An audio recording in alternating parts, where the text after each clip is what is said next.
chasing stars and holding you. I can't see the end, but we'll see it through. We have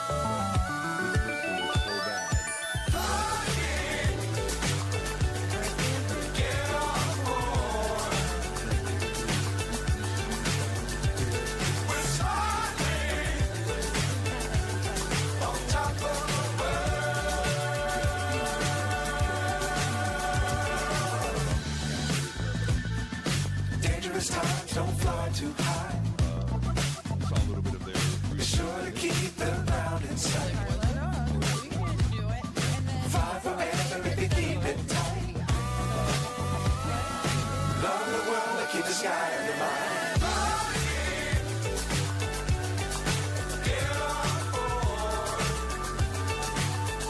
As always, everything we discuss is for entertainment and is speculation. Please like and subscribe, and definitely join our discussion in the comments. If you're ready, let's get into it.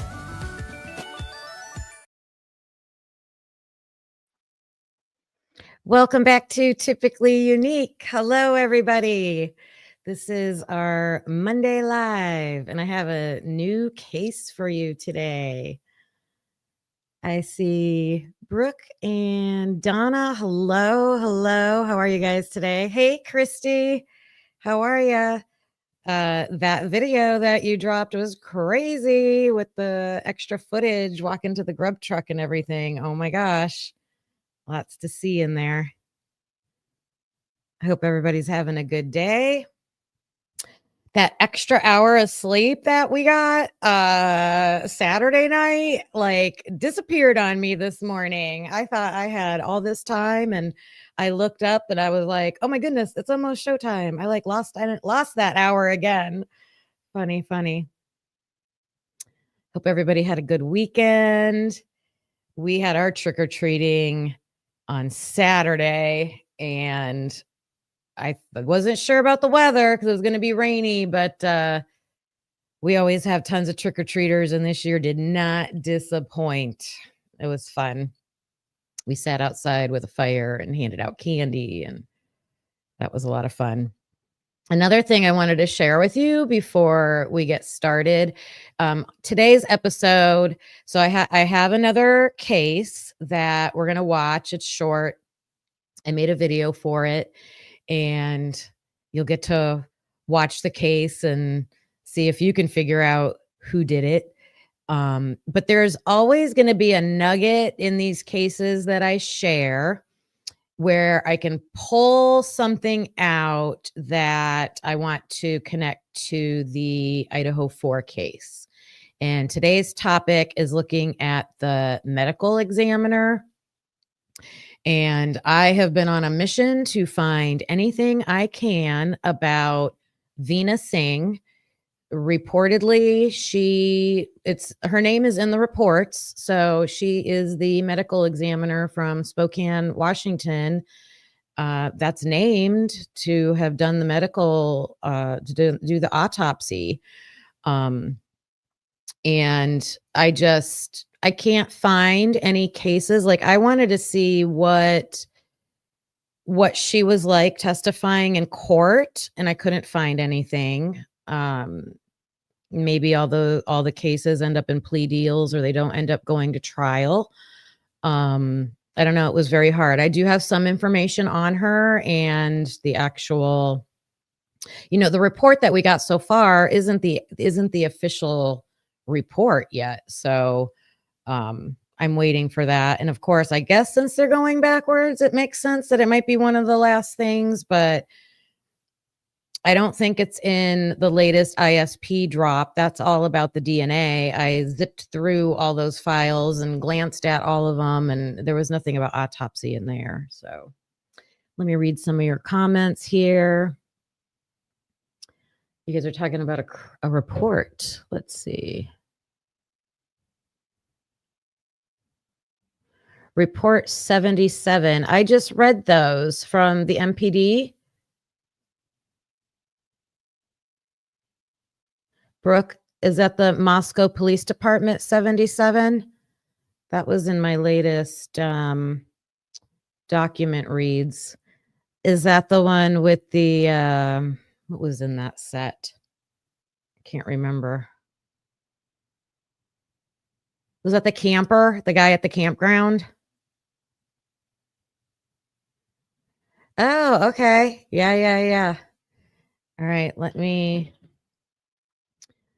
pull that up real quick, but we'll look at that probably. Oh, of course my email isn't showing up. Oh, there it is. Okay.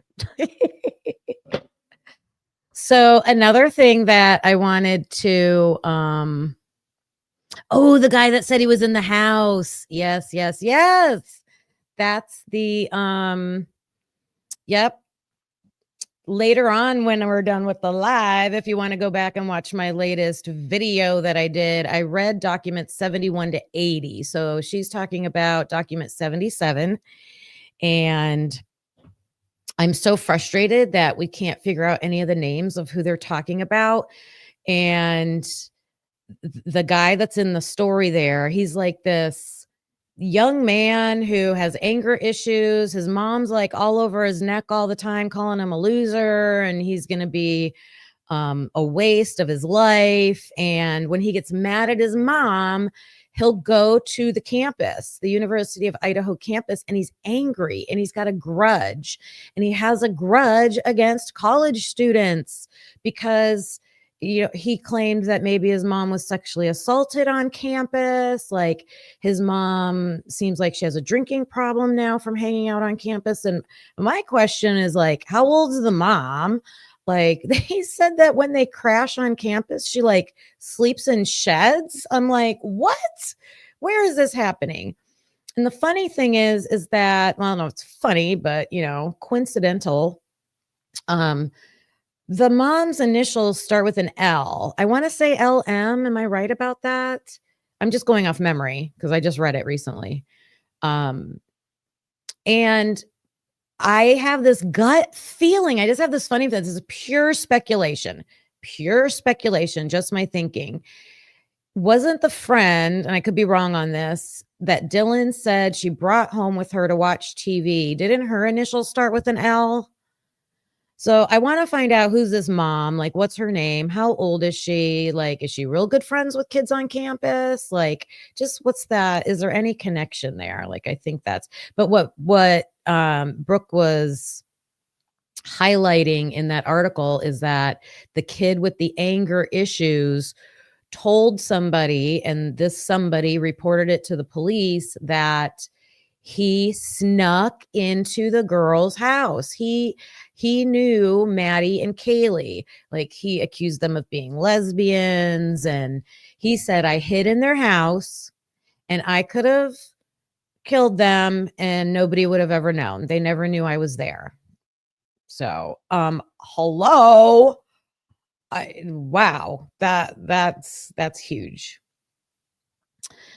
Yes, please hit the like button on your way in. I'd appreciate that. And I see some members in here. Hi to Ro. And if you are a member, there are some special emojis in there that you can use. Now, until we get more members, you're limited. You can only do a few custom emojis. I have a whole lot more ready to go. The ones that I made are just like the ones we always use, like good to see you and all that stuff. But instead of typing it out, I was trying to help you out. You can just post it. Yeah, I wonder how long he stayed in there, right? That's creepy, man. Woof. I don't know. Okay. One thing I did last week that I told you guys about is I went to see James Renner.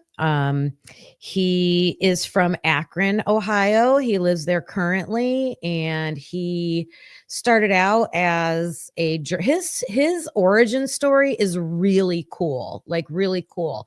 He said he was just graduated from college, working at a restaurant, and he loved the magazine, The Cleveland Scene, and he ended up writing an article for them. And back then he was like, an article would get you like $2,500. Like, and then he said, I want to work for you. And they hired him. They put him in the mailroom at first, but he ended up doing investigative cases for them. And he really dug into the Amy Mahalovic case. I'll cover that someday. She was from Bay Village and went missing. Her case is still unsolved to this day. And he dives into these cases. He has covered Maura Murray, and I have the book back here on my stand. It's called True Crime Addict, and he's an author. He's written several books. I think he wrote a book about Amy Mahalovic, like Finding Amy or something like that. His writing is very down to earth, easy reads, interesting. I like his style of writing. He really lost himself in the Maura Murray case. Like, that case is the rabbit holes of rabbit holes. It's still unsolved, although now today they do have a suspect, and he's already in prison for something else. But they're still looking into him. So that's one of my all-time cold cases that I want to see solved. So it seems like they're pretty close to it. But James Renner was interesting to hear him talk. He told his, story about becoming a writer, and a little bit about the different books and cases. He told another case, a cold case, Amy Pruitt, who is, I believe, from Shaker Heights, Ohio. He focuses on Ohio because he's from Ohio. I got to talk to him at the end of the night, and told him that, I follow his YouTube channel. So, and I've been leaving comments on there. And I told him about that case that we have in our town. We have a 14-year-old boy who went missing back in the 90s, and his case has never been solved. And there's some peculiar things about that case. His mom moved away and changed her name. So I was telling him about it, and he seemed really interested, and he said, send it to him. So I think I'm going to send him that and see if he wants to dive into that. That would be pretty interesting. He also wrote this book that I was like, oh, I don't know if I'd be interested in that one, but it was called Boy Scout. Have any of you read his books? But he read an excerpt from it, and I was completely enthralled. Like, he went to this Boy Scout camp that did this ritual where they would like take them out across the street into this wooded area, and like, this ritual was crazy. Like, they had to like stand a certain way and not move, and then they would like dare them to do something. I don't know, but if I was a young boy, I would be like completely freaked out. So and he only told us about, I guess there were 4 stages of this ritual, and he only told us one, and I'm like, okay, I need to read the book now because I need to know the other stages of this crazy place. Yeah, I have a picture of him. Let me see. I'm gonna pull this stuff up because it was interesting. We got time to hang out, right? Let's see. Which one do I want? No, that's not what I want.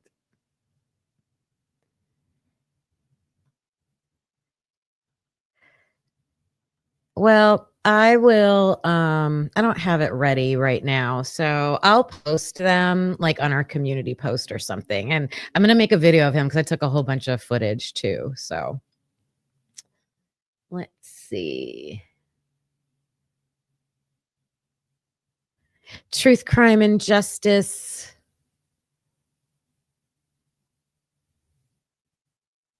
I can't, you guys, my eyesight, I need stronger glasses. Hello to you. Truth and Justice, True Crime. I got it. I can see. I saw Jeff H. Hello.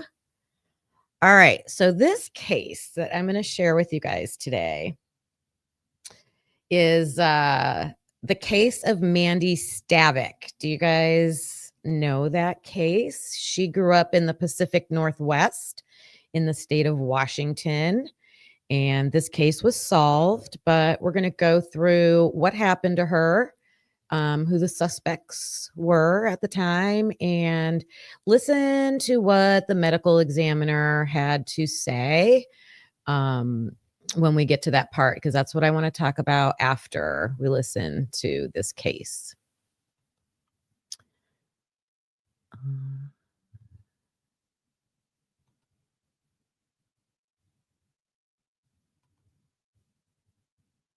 Let me get it back to the beginning.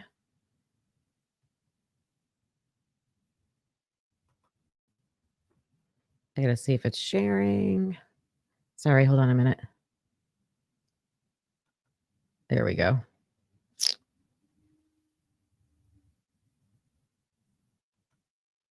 It was Thanksgiving weekend, 1989. Hold on.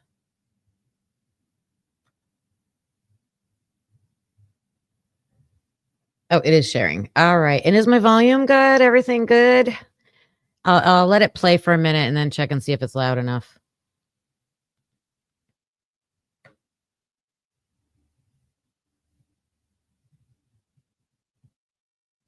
I had to put my disclaimer up so I don't get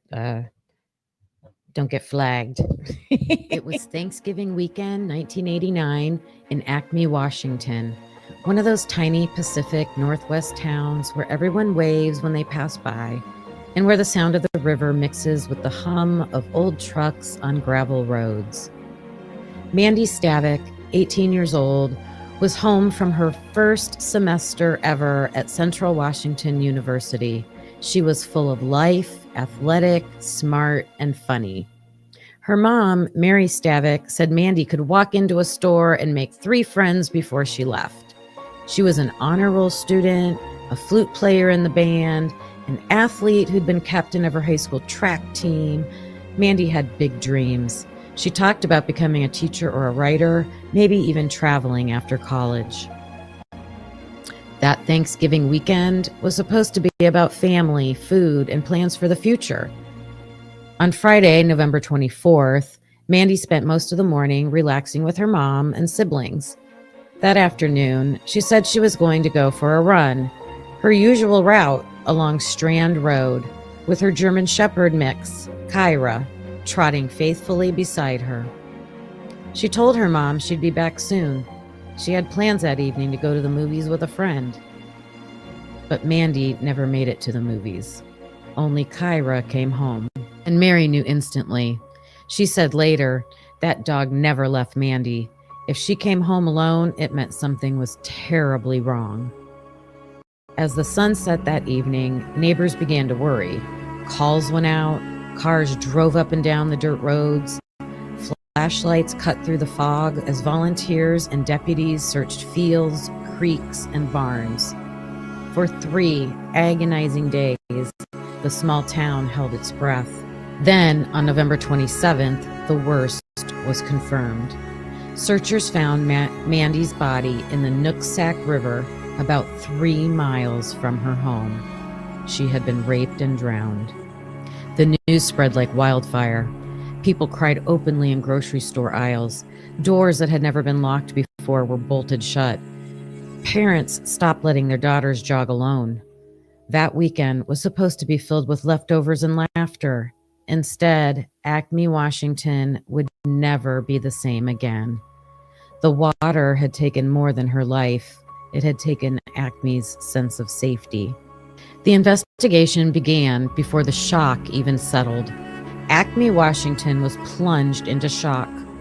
The Whatcom County Sheriff's Office quickly secured the area along Strand Road, where Mandy had last been seen jogging. Officers scoured the road, fields, and riverbanks, looking for footprints, tire marks, or anything that might identify her killer. The place was quiet except for the hum of police radios and the crunch of boots in the mud. Deputies marked the tracks, searched ditches, and combed the brush for signs of a struggle. They found shoe prints near the road, large, male, and evidence that a vehicle might have stopped suddenly. There were drag marks leading toward the river. Then came the medical examiner's report. The medical examiner found that Mandy had been raped and drowned. She noted that she had no defensive wounds, suggesting that she may have been overpowered quickly. Toxicology tests were negative. She hadn't ingested drugs or alcohol. The medical examiner also documented trace fibers on her clothing consistent with clothing from nearby vehicles or the killer's environment. The medical examiner was able to determine she had probably escaped and was running through an area thick with thorns based on the type of scratches on her legs. She also had a head injury and water in. Hi guys. Hi Dago. Hi William. Yeah, we are watching this case. It is solved, but we're going to go through it. If you already know it, no spoilers because we're going to listen to it and look at the suspects. But I wanted to focus on the medical examiner. So there's going to be a part in here that explains what the medical examiner did in this case and what she was able to determine. And then we're going to talk about medical examiner stuff after this. So I'll drop the link after. If Dago, I don't know how busy you are. If you want to come up, I'll do that after this. But it's only a 15-minute video, so it'll be over in a few minutes. And I made it myself. In her lungs, indicating she was knocked unconscious and then drowned. It was 1989. DNA testing was barely being introduced. The technology existed, but it was expensive, limited, and slow. Still, detectives collected everything they could, labeling it carefully, storing it for the day when science might finally have an answer. The detective and his team began interviewing everyone who'd had contact with Mandy.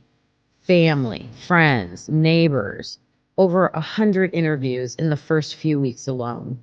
They asked about her run, her route, and anyone who might have been out that day. The area was rural. Long driveways, barns, pastures, thick brush along the riverbank. It was the kind of place where a person could disappear without anyone noticing. Early theories pointed in all directions. Some believed it was a transient passing through on Thanksgiving holiday. Others whispered about local men who had admired Mandy from afar. She was well-liked, maybe too well-liked. There were rumors about jealous classmates, spurned crushes, and suspicious neighbors. One name reportedly came up more than once. A neighbor, a local man, who lived less than a mile from Mandy's house. But back then, there was nothing concrete linking him to the crime. He wasn't known as violent, and without physical evidence, detectives couldn't make a case. The days turned into weeks, weeks into months, and then into years. Every Thanksgiving, reporters would call Mary Stavik asking the same question, "Any updates?" Every year, she'd answer the same heartbreaking truth, "No, not yet." In the meantime, life went on in Acme. People grew up, moved away, had families, but the shadow of Mandy's murder never really faded. Parents still warned their kids not to walk alone. People still remembered the sound of search helicopters over the river. Police followed every lead, psychics, sketches, local tips, but nothing stuck. They conducted over 1,500 interviews and collected hundreds of DNA samples. Do you guys like that sketch? Still no one matched. Over time, a short list of suspects began to emerge. A passing motorist, a local farmhand, a boyfriend, and a quiet, seemingly harmless neighbor. But without modern DNA testing, every theory fizzled. The case went cold, though one small vial of preserved evidence sat frozen in a crime lab freezer, waiting for the day science could speak for Mandy. By now, we know the medical examiner's findings. Mandy was raped and drowned with no sign of a struggle. Her killer was calm, controlled, and familiar with her route. So let's walk through the major suspects that haunted this case for decades, and you can decide who you think did it. Number 1, the passing motorist. So a witness with a dark pickup truck saw Mandy run past him on the side of the road that he was turning out of, along Strand Road, near where Mandy ran. The tire impressions found nearby were close to matching his truck, but not identical to the driver's. Could this have been a random crime? Possibly. Number 2 is the local farmhand. He was known to drink and act erratically, be involved with illegal activities. He had been seen watching Mandy before. Police questioned him, took his DNA, and searched his property. His impulsive, sloppy nature didn't fit the clean, calculated manner of Mandy's killer, though. Number 3, the local drifter, the wanderer. He was always lurking around town. Everyone did know his name.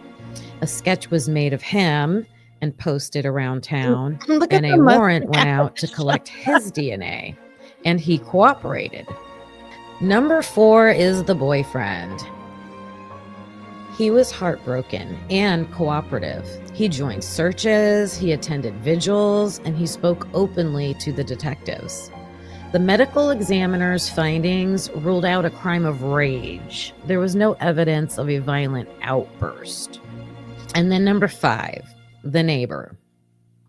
He lived less than a mile away. His house sat right along Mandy's jogging route.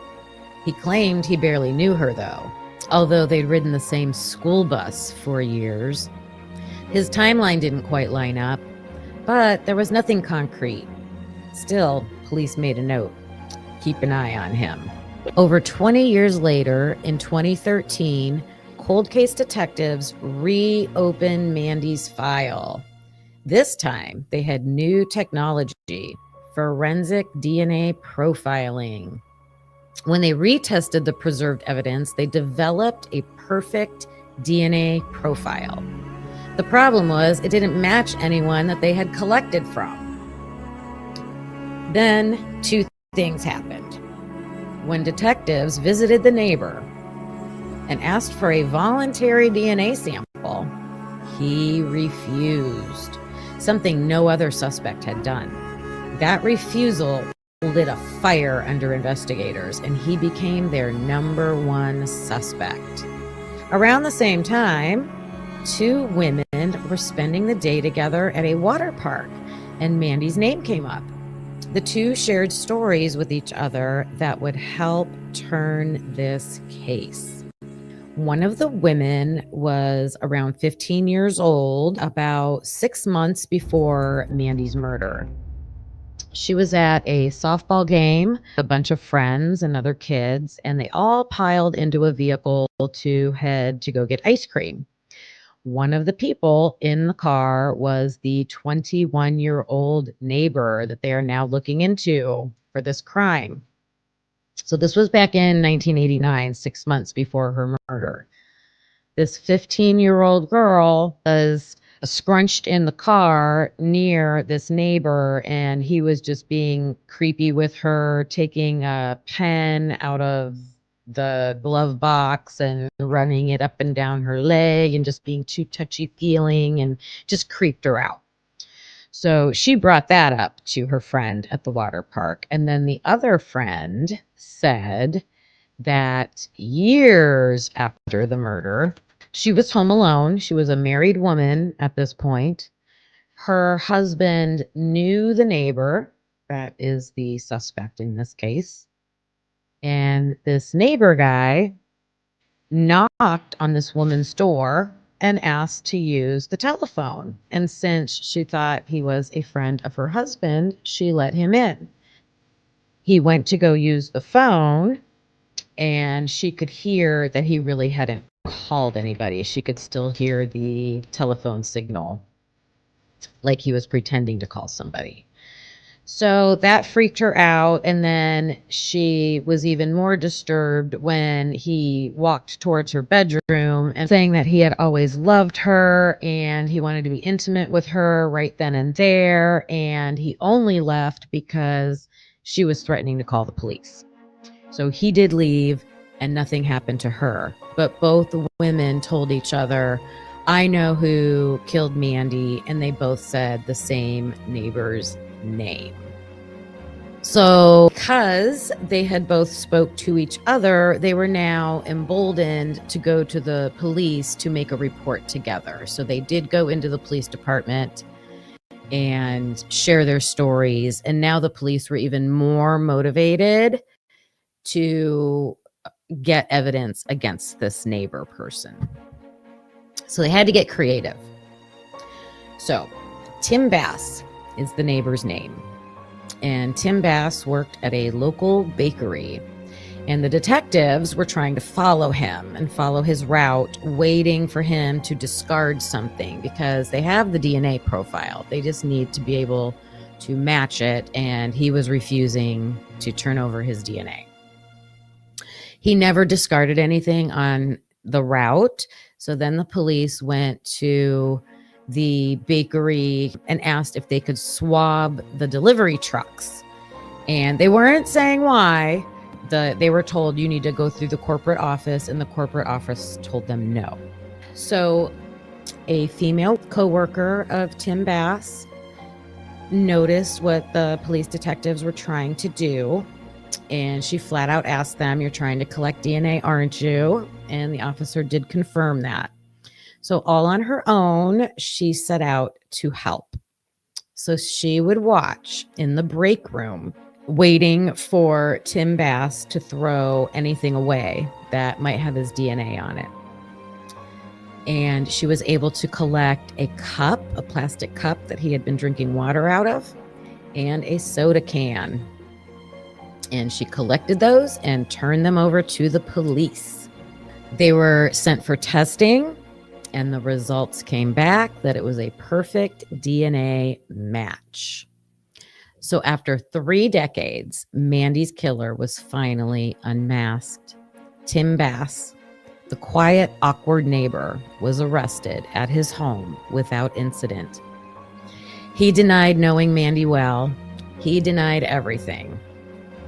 When the DNA matched and he was confronted with that, he did end up changing his story several times, from I didn't know her at all to, oh, yes, I knew her. Oh, then we had a relationship, because they had found his semen. In 2017, Tim Bass was arrested and charged with kidnapping, rape, and murder. At trial, prosecutors told a story of obsession and opportunity. Bass had likely spotted Mandy jogging and, oh, we got to interrupt for that. Thank you, Dago. 5 of you just turned green. So if you're in here and you got a membership, please thank Dago. I appreciate that. Thank you so much. That's so kind of you. Thank you. Acted on a violent impulse. The DNA evidence was unshakable, a 1 in 11 quadrillion match. In 2019, Tim Bass was convicted and sentenced to life in prison without parole. Mandy's mother, Mary, finally faced her daughter's killer. In court, she said she had waited 30 years for justice and that Mandy's spirit could finally rest. For the people of Acme, it was a bittersweet closure. The killer wasn't a stranger passing through. He'd been there all along, watching, blending in, pretending to care. But in the end, Mandy's story didn't vanish in the river that day. It lived on through her mother's fight for justice, through the detectives who never gave up, and through the science that finally gave her a voice. And there's those disclaimers again. I'm learning about that as I go. The last time I made this video, I made it all myself, and I used all the elements that are in. I just used the free Clipchamp editor to do all of this, and I pay for it. Everything's supposed to be free. There's nothing that says anything's copyrighted or anything like that, but apparently YouTube's very strict, so trying to avoid that this time. We will see. We will see. Yeah, so some of you were familiar with that case, so thanks for listening to it again. And I just think it's fun, if we're going to listen to a case, I'm trying to point out the suspects and see if we can figure out who did it if we're not familiar with the case. But I just thought the medical examiner in this case went a little bit further than what we might normally see. So yeah, she did the cause and manner of death. She had to do a little bit of investigative work to determine that she was not deceased before entering the water. There was water in her lungs. She was able to determine that she had an abrasion or a lump or some injury on her head. And so when you're the medical examiner, you have to use the clues, use the evidence, and come up with your own assumption that you're going to testify as the medical examiner based on what I'm seeing. Here's what I think. And so the key thing, though, was that she looked at those scratches on Mandy's legs, and she didn't just write in a report, oh, there were scratches on the legs. Like we can say with Ethan's report, we heard how did they describe them? Did they use the word carving? Did they use the word scratched, cut? We're going to look at it. We'll look at what they said. But she didn't stop there. This medical examiner, she did some investigating or hypothesizing on her own what could have made those marks. She used the location of where the victim was. The area had thorn bushes. And so she used her knowledge and put that together with the evidence and said she was probably running away. And oh my gosh, how tragic that girl was able to run. She was in great shape, I'm sure she could have she had a good chance to try to possibly outrun that guy.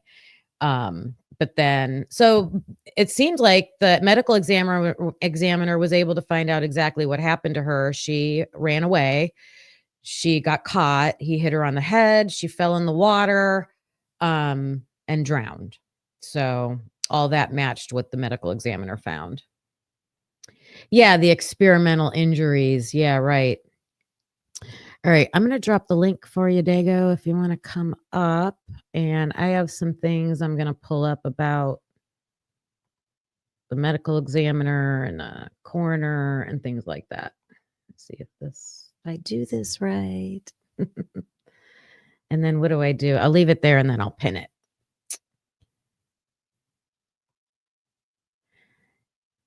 How many of you had heard of that case before? No, I think I'll leave it like that.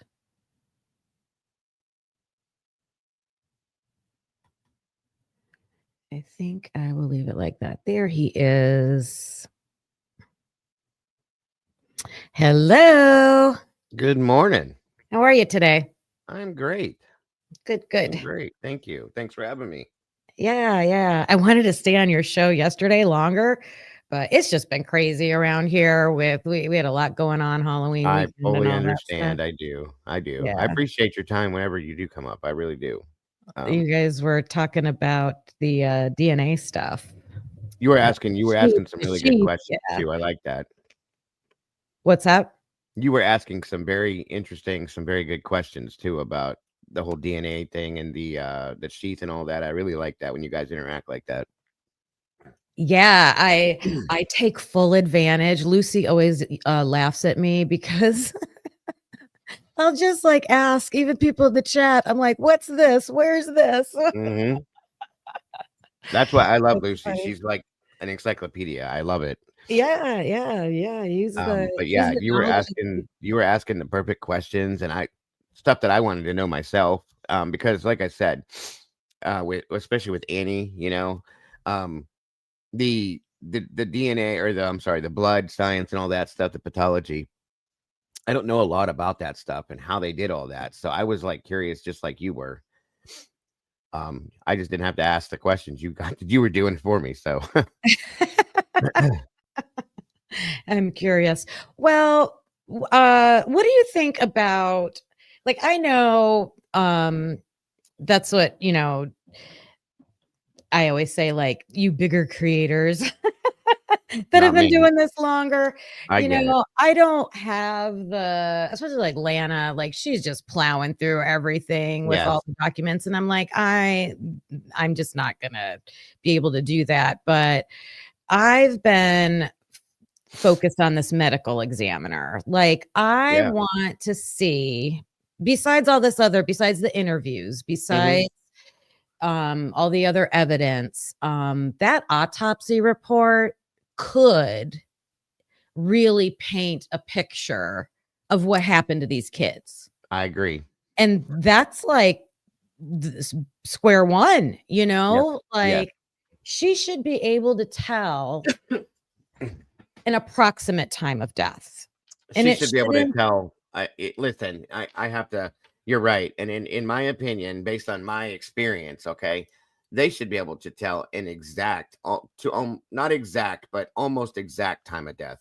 That's a problem for me because I know that there was a lengthy period of time before they got to the victims, but I've dealt with that myself. I know for a fact I've been to scenes where people have died 3 months beforehand, and they could tell that. Okay.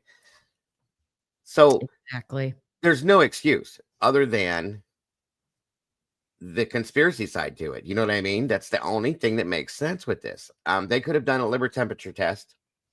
They could have Mhm. done there's something else I can't think of it right now. I saw something test. I can't think right now. I'm sorry. That's okay. But there's multiple ways to tell this. And for her to call it noon when PD arrived just blows the whole thing. I'm sorry, but you're either, yeah, like Rose just said, you're either being lazy or you were told something. And that's the only way I can see it at this point.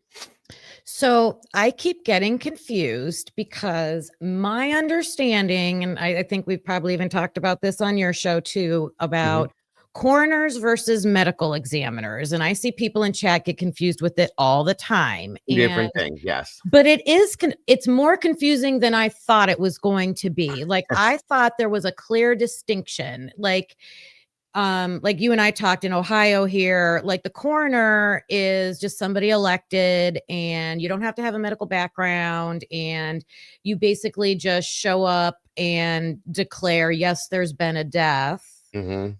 I always thought they had to get there, like the police couldn't do anything until they came and kind of like cleared it. Like, Well, yes. to some extent, like here, I know for instance, any scene I've ever been on, we could never move the bodies until the coroner declared it. Period. That was just what it was. Um, Now, like for instance, here in Trumbull County is the county I live in Ohio. Okay, I mean, you're obviously that you're pretty close to me. Right. I mean, the different counties and stuff. Everybody else Mhm. may not, but we had forever Doctor. Jesus, I can't think of his last name, but he was a doctor and he was the coroner. Now, there are some instances where the coroner is the ME as well. I've seen that happen here in Ohio, where they're the coroner and the medical examiner. Mhm. A lot of situations that's not true. Okay, but here, for instance, God damn it, my mother worked with him at the hospital too, and I can't think of his name, but he was the coroner for Trumbull County forever, and then he passed away. Anyway, but he did both. He did the autopsies, he did everything. He would come to the scene, he would call the situation, and so on and so forth. And then we would take most of our victims or patients to what used to be called Trumbull Memorial Hospital, and they had the morgue. And God, bless America, it's going to drive me nuts. He would be there or go there, perform the autopsies, give the results, and then we would retransport, or the funeral homes would pick him up or whatever. But I'm gonna have to call my mother and ask her at some point what his name was. But anyway, he did both. Now, I have not seen in a lot of cases that I've covered where we have a coroner and ME that are the same person. Okay. They sent these kids to Spokane for their autopsies for a completely different person. She has a Yep. foreign last Venus name. Singh. What's that? Her name's Venus Singh. There you go. Yeah, Dr. Singh. Thank you. Mhm. Okay. So yeah, so when I started covering true crime, it was odd to me to not see the coroner not be able to do this stuff. I didn't know that. You know what I mean? When it had to be the ME that had to do the autopsies, it had to call this, call that. So I was a little lost when we first jumped into this case with that whole thing. I still think it's odd, but like I think that the coroner should be a doctor, should have a medical background, all that kind of stuff. But we know now that you don't have to in this case. But I think that it's a problem. It's a big problem that this was not.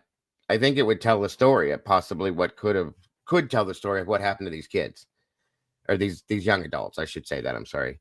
If they would have done a time of death and a true to form, what I call a true to form standard autopsy. I don't believe they did that in this case. It's weird, but just saying. I know that the only people that can see the autopsy report is family. Mm-hmm. I think that's like law. Yeah. But we should be able to see, like, it's unfortunate that it didn't go to trial, because I think there would have been more documentation. Like if she would have had to file some type of, what are those called? Not an affidavit, but their official statement. The official statement from, yeah. And we would also got the, which I've been complaining about. I think you were on the show a couple times when I've complained about us not getting the diagram, the autopsy diagram that shows like the sketch or the drawing of the body, and it shows on each point of the body where the damage was, where the injuries were throughout that, and it details different things. We get that in almost every case I've ever seen. Mm-hmm. They did not put that out for this one. I think Senior Wazowski with his channel, he did kind of a thing like that where he pointed out all the injuries and the bruising and all this other stuff. Yes. That would help us to understand better. I don't need to see, I mean, I'm that person because I have a medical background, the actual physical body to see what happened. That's interesting to me, not because I'm gross or weird, because I'm interested. I have that interest and I'd like to see to understand what happened. But at least that sketch would tell us a story and make us understand, because reading words and a description does not do enough for me, in my opinion. No, I would like to see stomach contents. They can tell a lot from that, Yes. That would help a lot with time of death. Yes. They, because digestion stops. Right. When your body stops, whatever stage that food was in your body, that's going to give a really good indication. Yes. They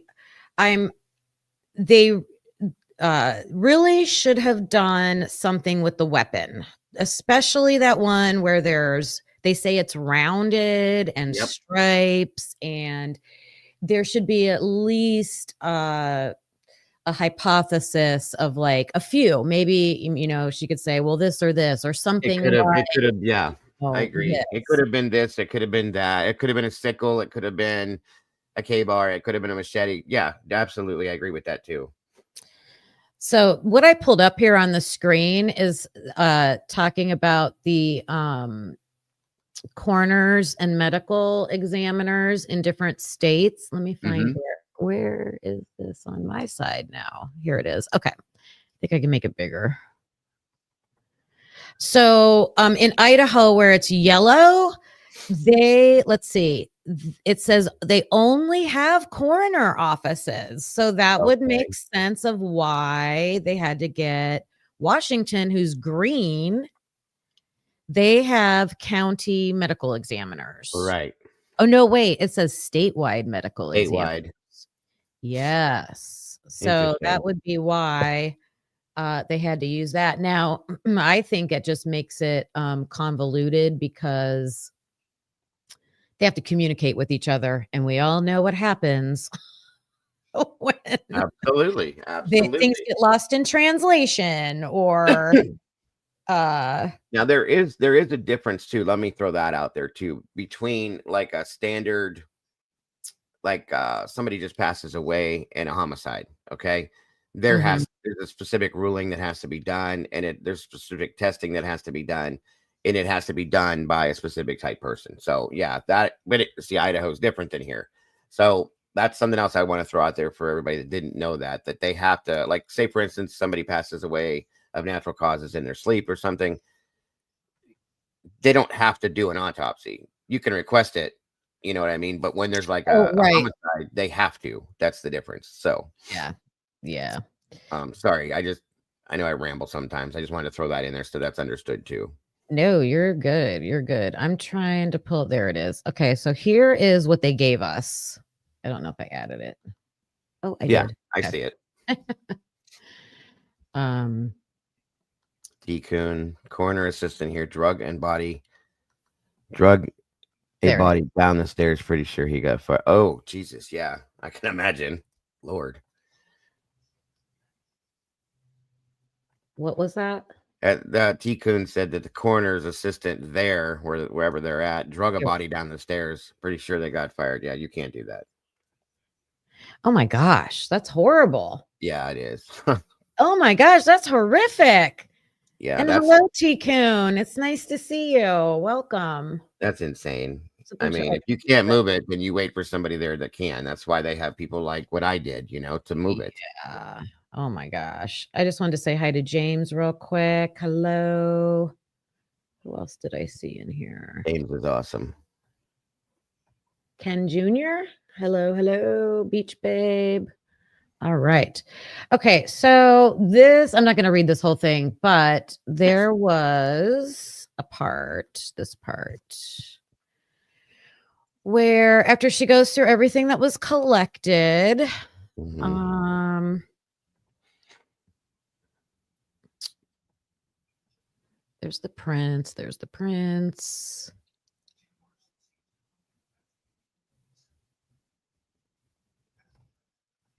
So she did say that she was with Tolson. Yeah, he was there. There. I think there was 3, maybe And 4 people besides her that were there, which I still find odd, but either way. But Tolson was definitely one. yeah. All right. Let me just start up here where the narrative is. So, yep. There's the lists and then the narrative. Okay. So,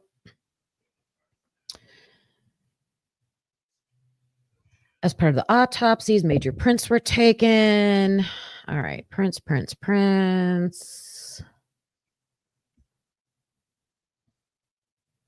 This is just what the cops are saying. Prints. At the conclusion of the 4 autopsies, Dr. Veena Singh met with Kathy Mabbitt. See, so then she has to meet with the coroner. Right. So that's why it's just like, it's I don't weird. know why they would decide to have Mabbitt be the spokesperson, because things just get lost in translation. Things can get twisted. Yeah, and I think it's because I said this before. I think because Mabbitt is part of their circle. Okay. Like they have a specific group of people that work together, I think, and that know the ways of their laws and their community. And I think Mabbitt's that person. So Tolson was also there, and Danny Vargas. was Gunnarsson there too, or no? No, it just says Just Vargas. Singh, Okay. Mabbitt, and Vargas. Because Okay. it kept saying "and I," so I'm like, who's I? Okay, that's right then.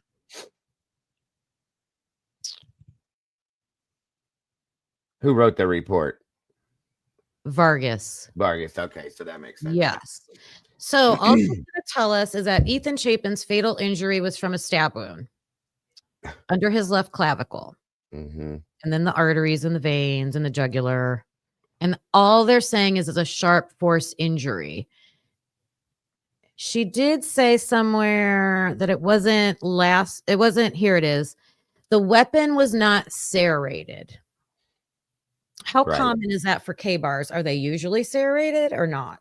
They sell both. They have one that's serrated that has like the saw side to it, and then they have the one that's just the blade, the blunt end. Yes, they sell And are them both. they always that's single edged? Yeah, they do sell double edged. I did a whole thing on the knives and looked them up and all that, but they do sell a double edged and a single edged. Okay. I mean, Standard, I believe, is single edged. I'm so now this is just the police. That's what I'm saying. That's like my point. This is just the police writing up what they were told or whatever from, and we need to see more. I agree. Yes, ma'am. Way more.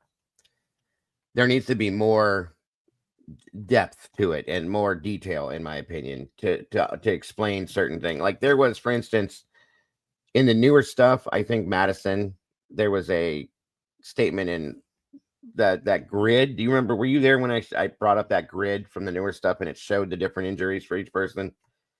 It's kind of a blocked thing, and it showed. I believe so. I think so. Okay, it showed something about like Madison, that there was a specific type of wound or injury to her breast area on her chest. Things like that should be detailed, because with the whole, especially now with the whole statement of the experimental injuries being put out there, it can tell a story by itself. Does that make sense? Yeah. Okay. Yeah. So like the carving on Ethan's legs and whatever that wound or injury was to Madison's chest, and things that were done to Kaylee's face, all of that stuff, it describes the murder. Sorry, the unaliving. I'm sorry, this is not You're my channel. fine. I just say the words usually. Okay, well, not everybody does that, but I just didn't want to get you in trouble. But it would describe the injuries and tell a story about the crime itself more, in my opinion. You know what I mean? Well, I think everybody on here is doing a fabulous job doing that, trying to figure out the true story that makes the most sense based on what we're seeing. You can do that with the blood, like Miss Potts got us on that path, and Lana with the blood expert she had on, and you can tell, and it's making us change thinking a little bit. Like when we were looking at how the blood looked more dried in one room.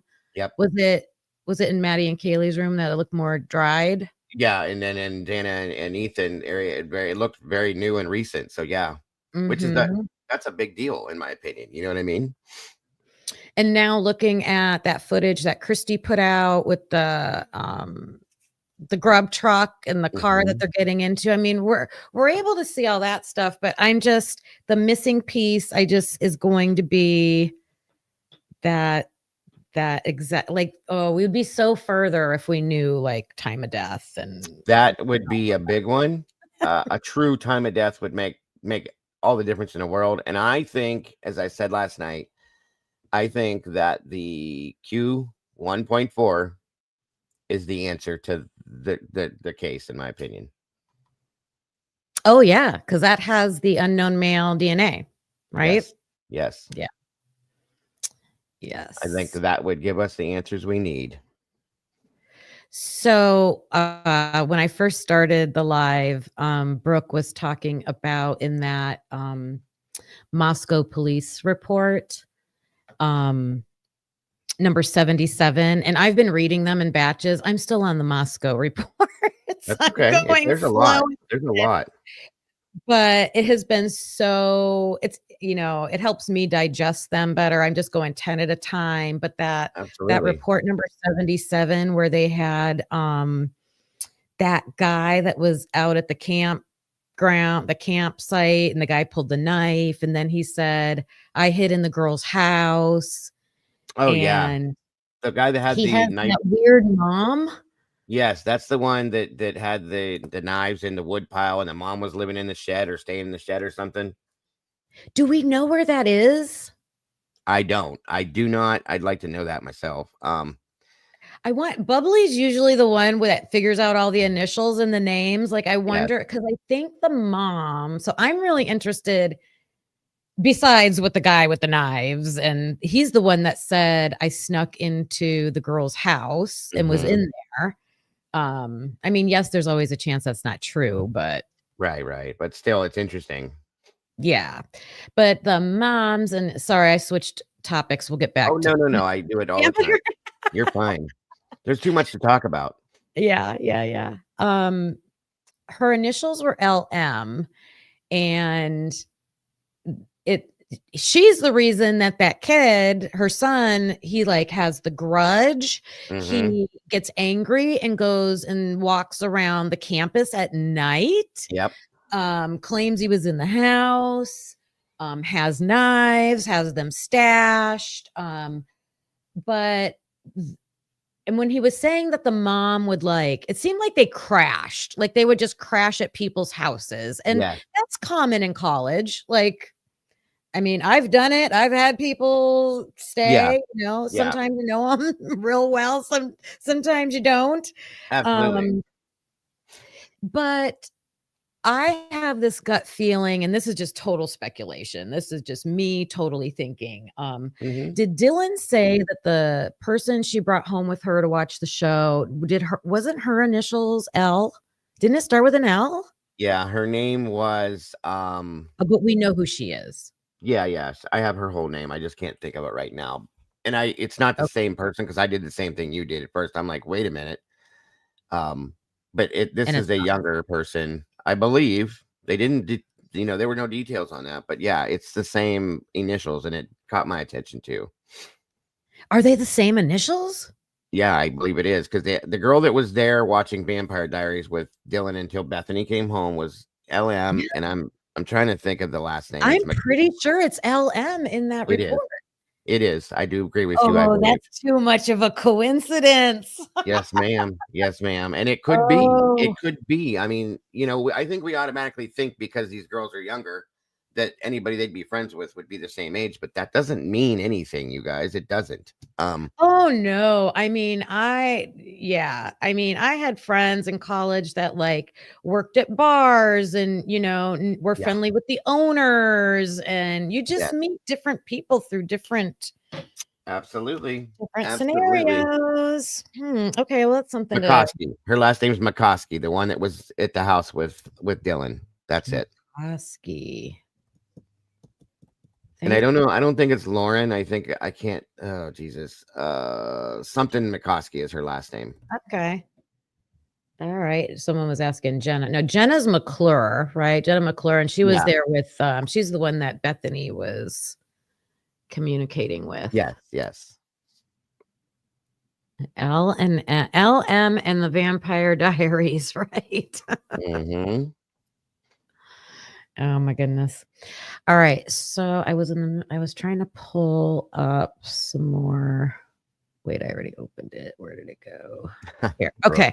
So there was a report from Fox 13, and it said that the former medical examiner, they had a former medical examiner disputing the coroner's toxicology. Remember when Mabbitt said, well, the toxicology is not going to matter anyways? Yep.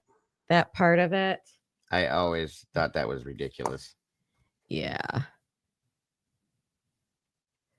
So this person was just saying that there's literally hundreds of drugs that you could look for. Yep. Certain drugs are used in Washington versus Idaho. I thought that was interesting. So it would give clues of like where things might have come from. Right. That's interesting.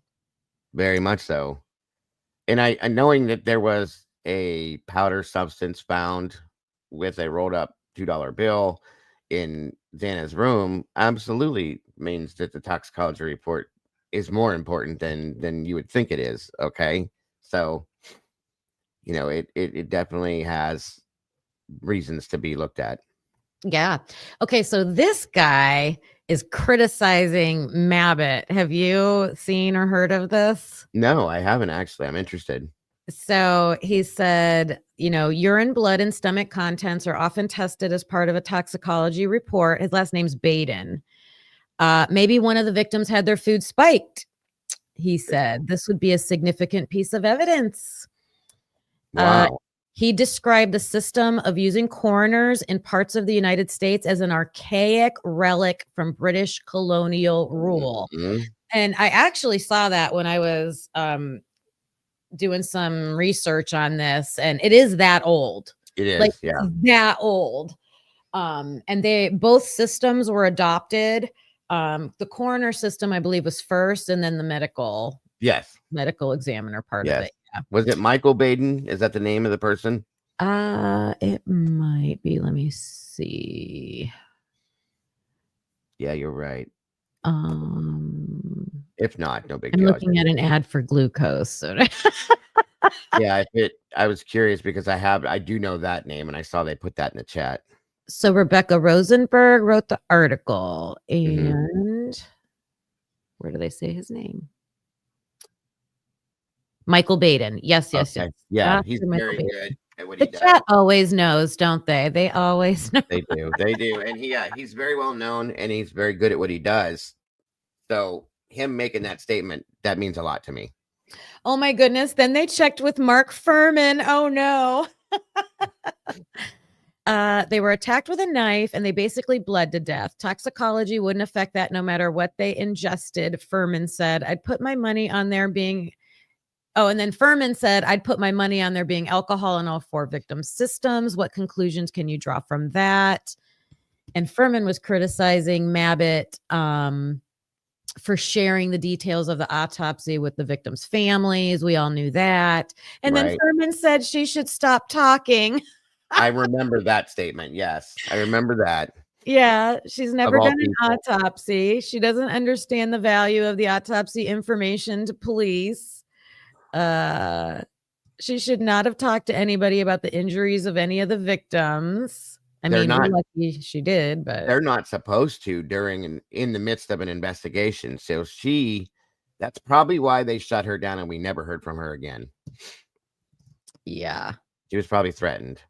And Furman of all people to oh my God, of all people to talk about somebody, he's got room. I'll tell you that much. Yep. Yeah, that was crazy. I got The another gloves one. don't fit. You must have quit. What did they say? Yes, I just went back to the OJ thing. If the glove don't fit, you must have quit. Oh, Wasn't right. really his glove. I know. Yeah.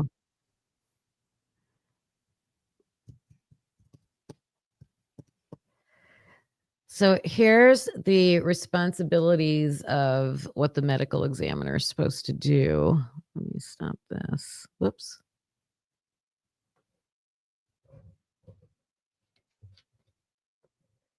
I don't know.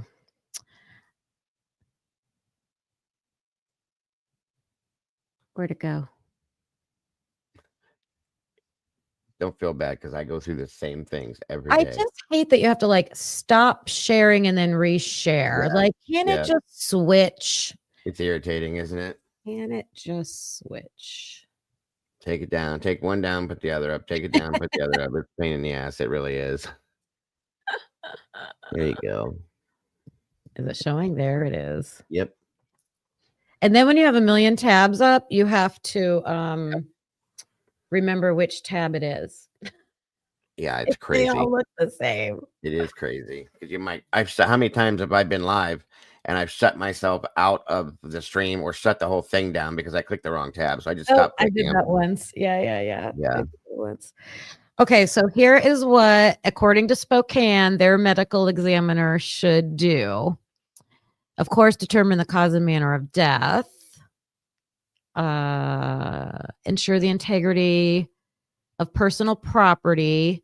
Exonerate the innocent. Ooh, that's interesting. That's like bullet number 3. Quite Collect interesting. evidence.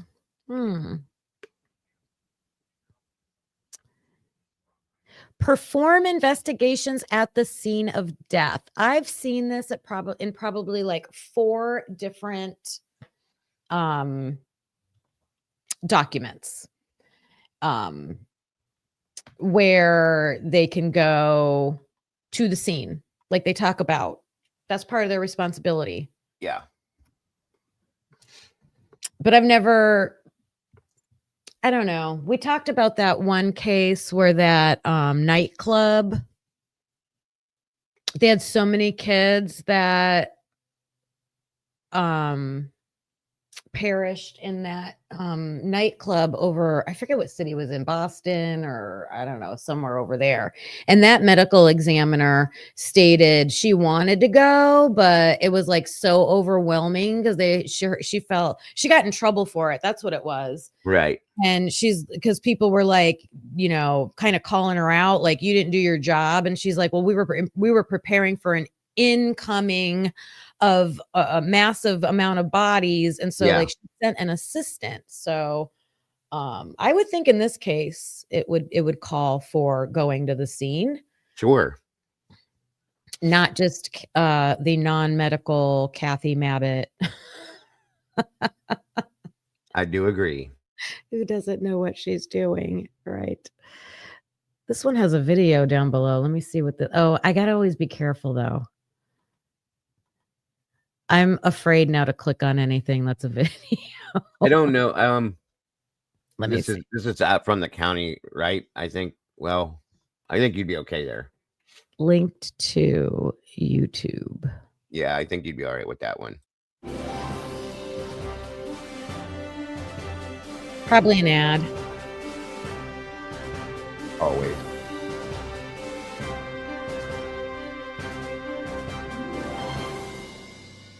Oh yeah, you'll be okay. Hello and welcome to Spokane County Spotlight. I'm Commissioner Al French, and my guest today is Dr. Veena Singh, Spokane County's Chief Medical Examiner. Dr. Singh, welcome to the program. Thank you for inviting me to be here. Before we get started, Dr. Singh, for the benefit of our audience, could you give us an overview of yourself and your background? Yeah, so I attended medical school in my hometown, Portland, Oregon. I graduated medical school with a medical degree and also a master's degree in public health. After medical school, I spent 2 years of specialty training at Swedish Medical Center in Seattle. And then I moved to Albuquerque for specialty training in pathology and subspecialty training in forensic pathology. And since finishing my training, I have been working as a forensic pathologist in medical examiners' offices in Arizona, New Mexico, Minnesota, and now here in Washington. Wow, that's quite a path to get to the... So that's interesting because I'm telling you, I have been scouring to find. I wanted to see how she writes a report, or is there an example of a report, or is there a clip of her testifying in court? Right. I can't find one. That's interesting. Mm-hmm. That's Especially really interesting. when she said, well, now I'm going to go back and jot down those states now that I know where she was, but right. I don't know. She would have, I imagine she would have had to have testified in this case if it would have went to court for sure.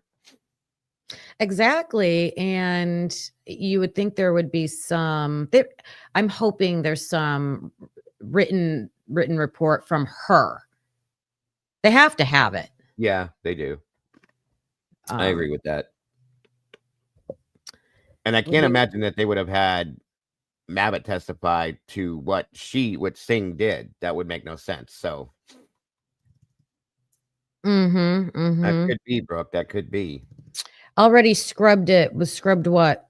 They scrubbed off all the information that she would have put out, possibly, because they have done that in this case for sure. Ugh. Things that they don't want people to see. And in the past couple cases that's what I'm doing on Mondays is I'm trying to find these interesting, like, other cases and pull something out of it to connect to Idaho 4. Yeah, and it was in great. Both cases, it took someone to come forward, someone who knew something, to just start speaking. Absolutely. And I just can't believe there isn't anybody. Well, I agree with you that there should have been somebody in this case. Like every other case I've ever covered, where there is, I guess, what you could say a conspiratorial situation maybe going on, somebody at some point does step forward and say something. Mhm. Nobody has come forward in this case. That's kind of scary. That kind of tells me something is definitely wrong, in my opinion, and that there's a reason why that's not happening. And then especially when you go back and look at so who came forward? WSU mom Kim, Mhm. that Dave guy, Yeah, David, and or Dave, whatever his name was. yeah, the frat guy, right? Um, Dot. If you count that, I'll say that. I know. And Enon. Right, and Enan. I think Enan inserted himself just because he likes the attention, I think. But I Brooke just made a statement that I was gonna make myself, and I think that it was very plausible that there could have, I don't know about taking him out, but I think people were warned. I'll put it that way. And or threatened that if you say something about this, that, or anything else, that you're gonna have an issue. You know what I mean? For sure. For sure. That's It- where I'm at with that. That's I why I think nobody ever did step forward. I think that's why Bethany won't go back. Agreed. Absolutely agreed. Yeah. I know the whole Dot thing. Like, I'm very thankful that I was there from the beginning Yes. to witness. Like, I was in that show with you and CJ and Mhm. doing the questions and all of that. And I saw where she first came from on TikTok and Right. all of that. So yeah, it's hard to My question with this now, though, is since Birdie did that new interview with her and she came forth instead, and I even left that comment with Birdie, and she said that she was speaking for somebody else because they were afraid to, so on and so forth. You made the mistake of lying in the beginning. Therefore, in turn, people are not going to believe what you say now. And I said, I wish that she would have made that statement to me and CJ in the very beginning. It would have made Mhm. things way different, possibly. Mhm, mhm. Because some of the stuff I told you guys when I did that secondary show not too long ago, some of the stuff she stated, I am very interested in knowing how she knows that. And I even said maybe she was talking for somebody else and making that statement. You know what I mean? And it's like, I don't know what to believe now because you lied in the beginning. So Exactly. And I can forgive that, but sure. I was always under the assumption that that person had done it with other cases. Well, and that's the problem. She did on TikTok other things like that too. And it's like that's what makes it hard to believe that you're what you claimed to Birdie, that you Right. did this for somebody else, but you've done this how many other times in other situations? You know what I mean? But I haven't seen evidence of that. Me either. So, Other than somebody telling us. right. So, yeah, I was not there for any of that. So now that would be a solid for me. Like if It- it was done in other cases, then I would be like, probably don't believe it. Sure, and you can Um, show us proof, then let's go there. But if not, I you know how I am. I can't take that as a verified point. mhm. I'm not going to keep showing this video because it's just her talking about the wonderful facility that they have in Right. Spokane, Washington, and just the work that she does and everything. But I just wanted to show her because we don't really see or hear from her very much. You gotta and wonder why. I swear to you guys, I don't like conspiracy things. I don't. I never did. I can't. With this case, though, I mean, everything that has happened, you have to step back and go, well, okay, now what? You know what I mean? It's with everything. Every time we turn a corner, there's something crazy happening. Every Mhm. time. I think my husband thinks I've completely lost it because we debate on our show and we do our shows together, Mhm. and I have not been able to do it lately because first of all, there's been such an inundation of everything all at once. I Yeah. can't like have my points ready to go to to contradict him. Agreed. It's hard. And he's just sticking to the fact of, it's the car and it's the knife and it's the sheath. I get it. I And do. he said he did it. So be it. I respect that. I do, because if I was not who I was, and if I wasn't so particular and I didn't look at everything, I'd probably be that person too, So I get it. Yeah, but this is crazy. It is. I gotta go watch that Birdie video with Dot, because I did not see that one. Okay, so yeah, it's interesting. She explains why. She goes back and explains all these things. She tells the same story.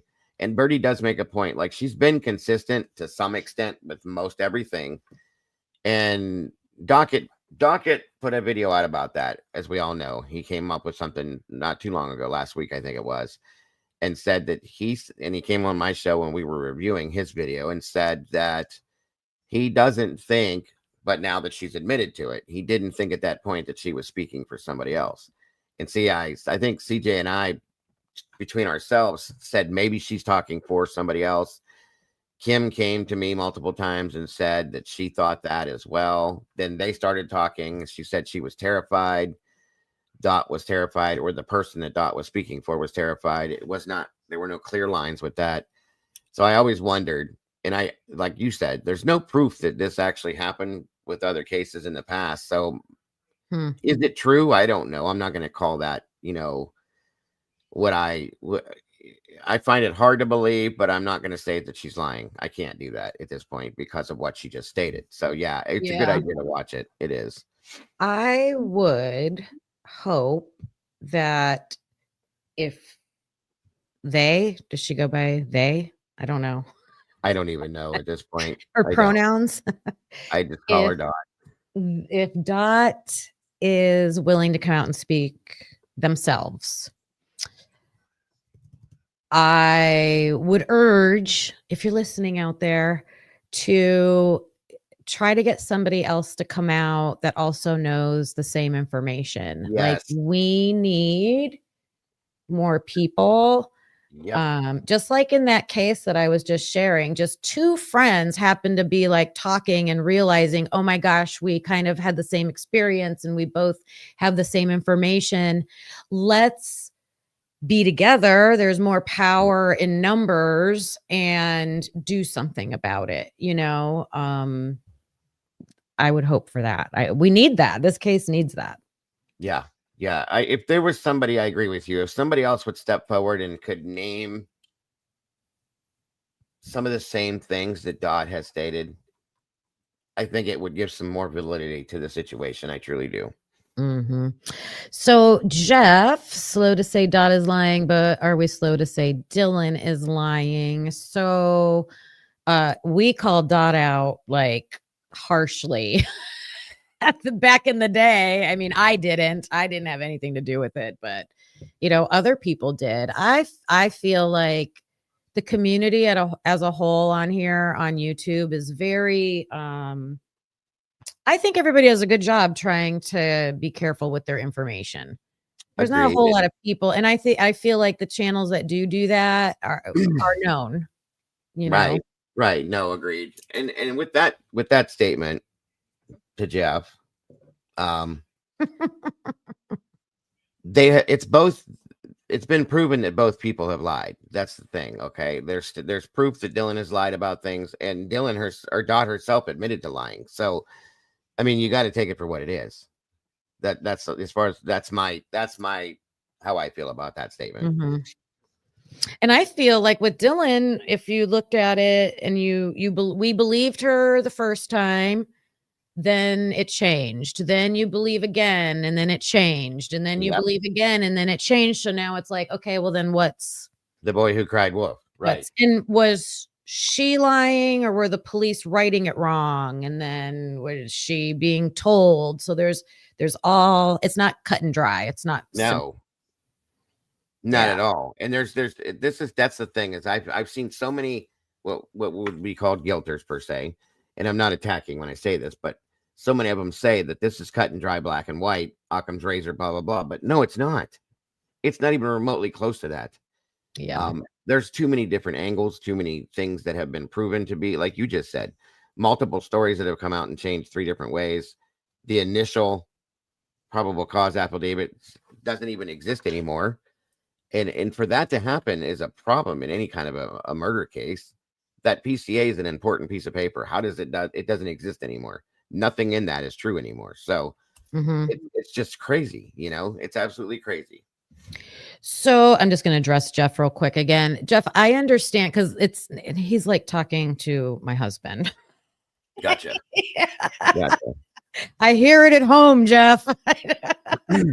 Dylan, he said knows what the underside of the bus looks like, and that she's trying. Oh, is she trying to remember the night before, or is she the girl who cried wolf? Or I'm just gonna say we didn't know that she heard screaming at first. All we knew is that she saw bushy eyebrows. Like that's all we were told, right? And she was in She a denied. frozen shock phase. Yeah.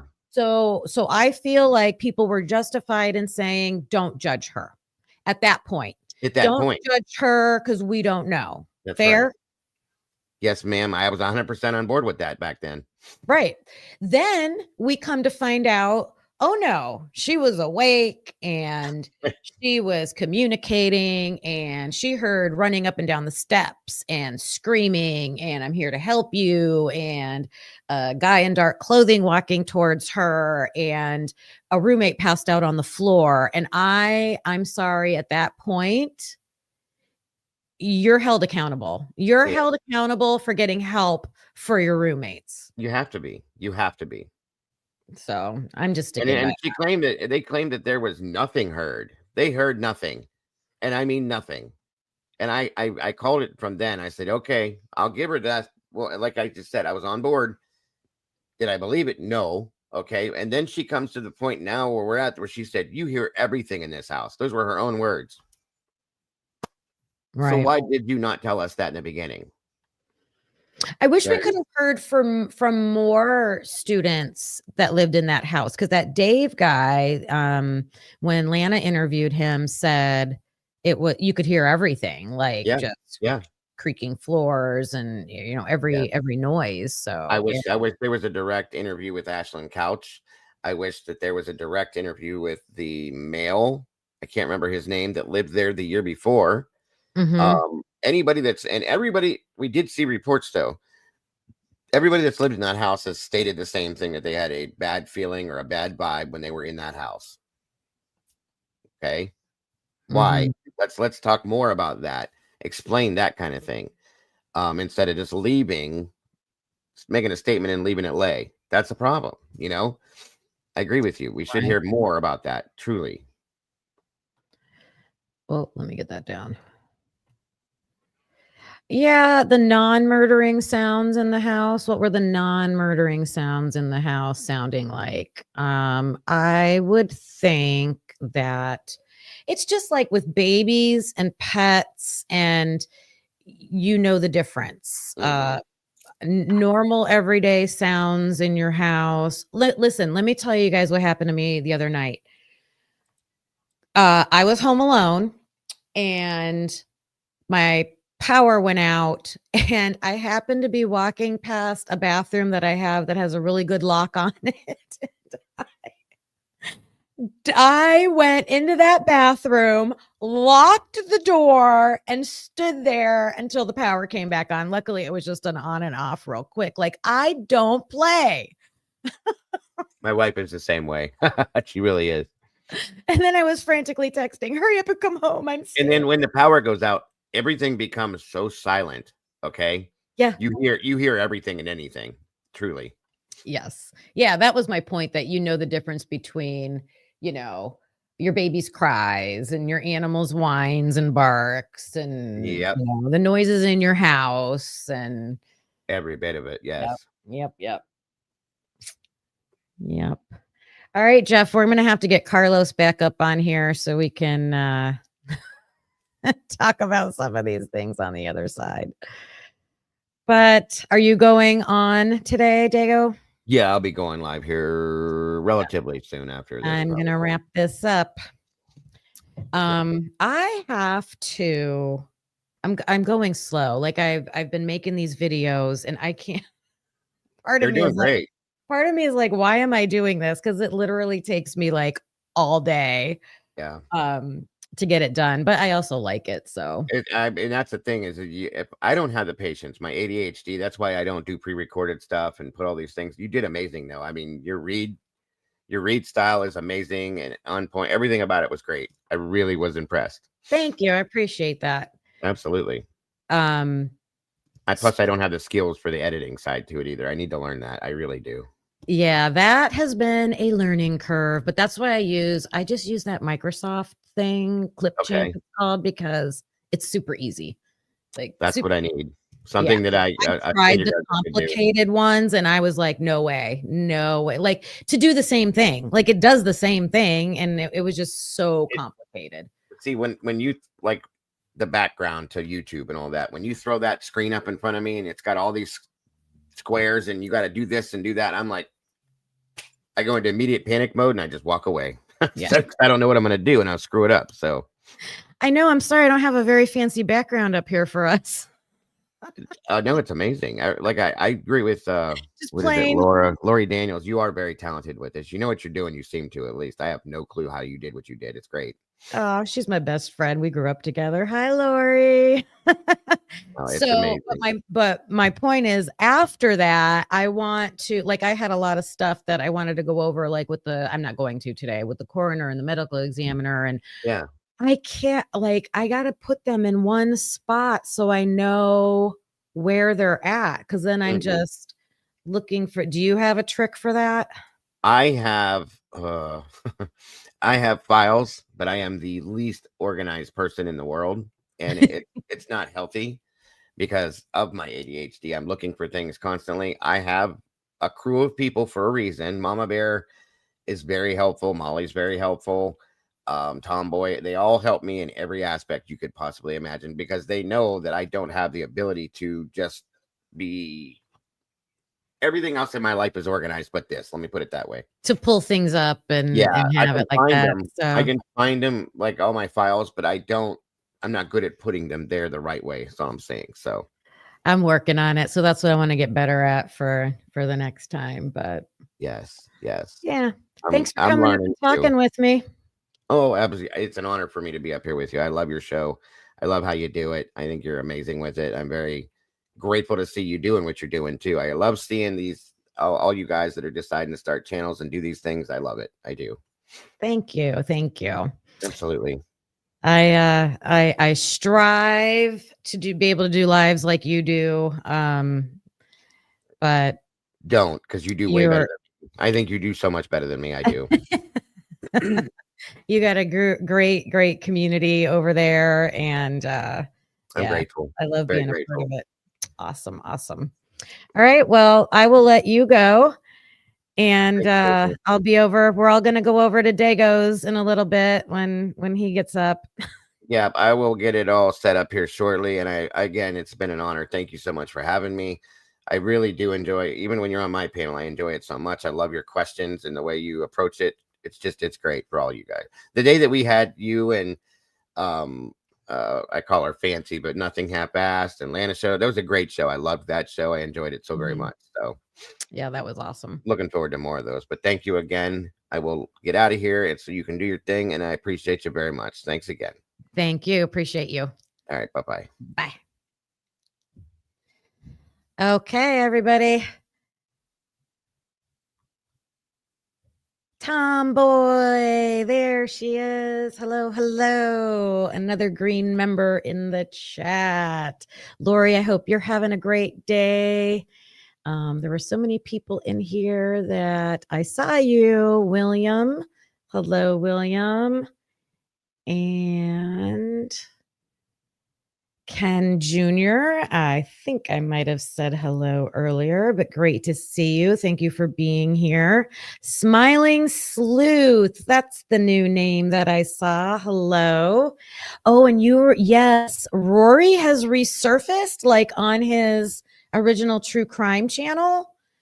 I know he started a new channel that was more about trafficking. But that would be interesting. I love Rory.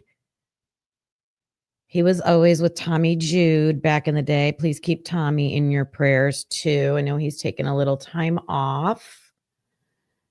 All right. I am going to keep going through the documents. I did that really quick search to try to find. Oh, I know what I wanted to ask everybody. So, looking for the autopsy report, like if you just go into Google and you type in, autopsy report for Idaho murders or whatever, there is a site that comes up that says it's Africa CDC. And I'm like, what in the world is this? And I can't get it to open. Like I have to try on my computer. I was doing it on my phone. Like I couldn't get it to open. And I thought that was weird. Let me take 1 minute here and just see if I can show you what I'm talking about. Again, stop sharing, share screen. And we want to go to, oh geez, let me get the tab open first. And I'll show you what I'm talking about. And then we will call it a day. Idaho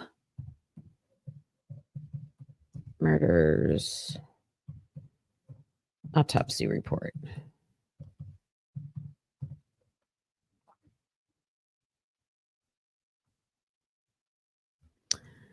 Oh my goodness. I go into like panic mode. I think I'm taking too long. I feel like I'm at school. Like when you're a teacher, if you take too long to do anything, you'll just lose all control of the class. So you have to have everything like boom, boom, boom, ready to go. And if you don't, you're in so much trouble. Here it is. Okay, I found it.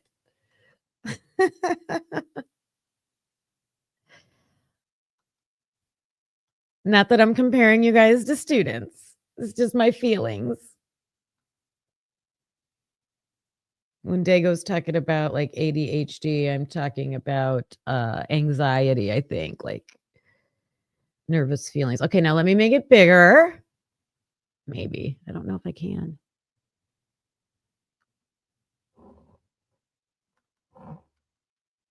Okay, there. So right here, I don't know if you can see my cursor or not. If I click on this link, it says Africa CDC, Idaho Murders Autopsy Report, September 21st, 2025. So this could be completely spam or something. I don't know, but it won't open.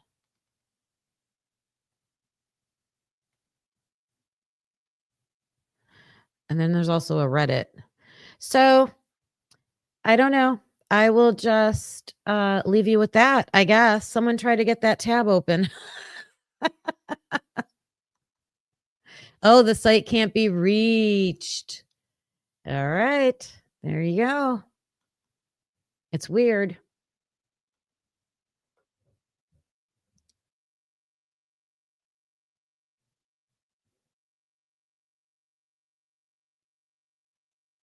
Oh, you answered me about Rory.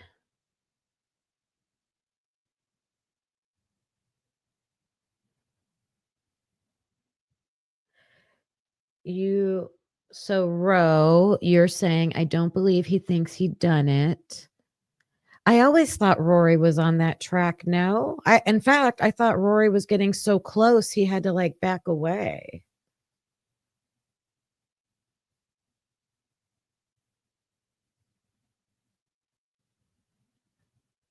Shut what down?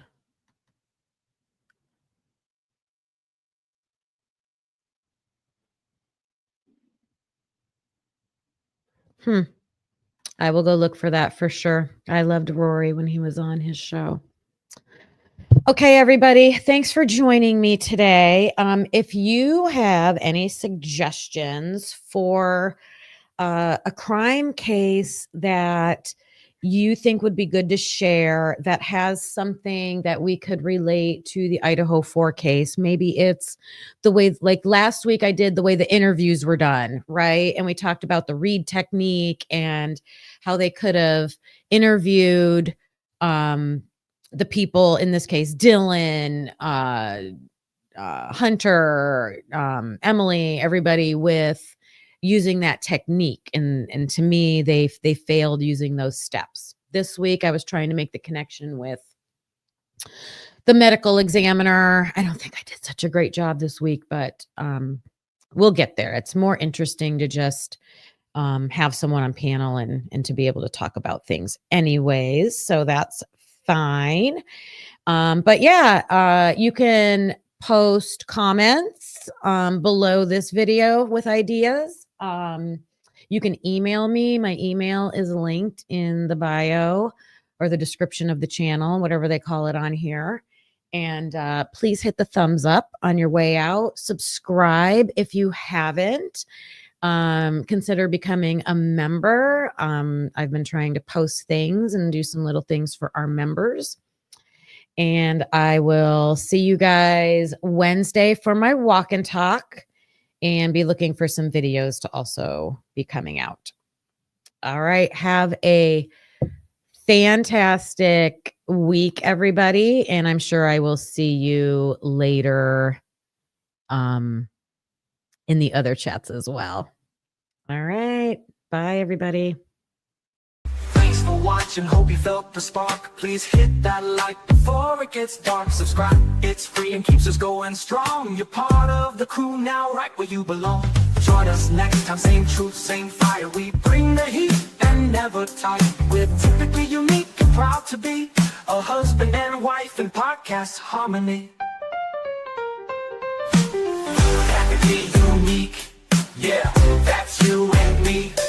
Don't forget to like and hit subscribe, it's free. Come back again, we'll be right here with truth and laughs and zero fear.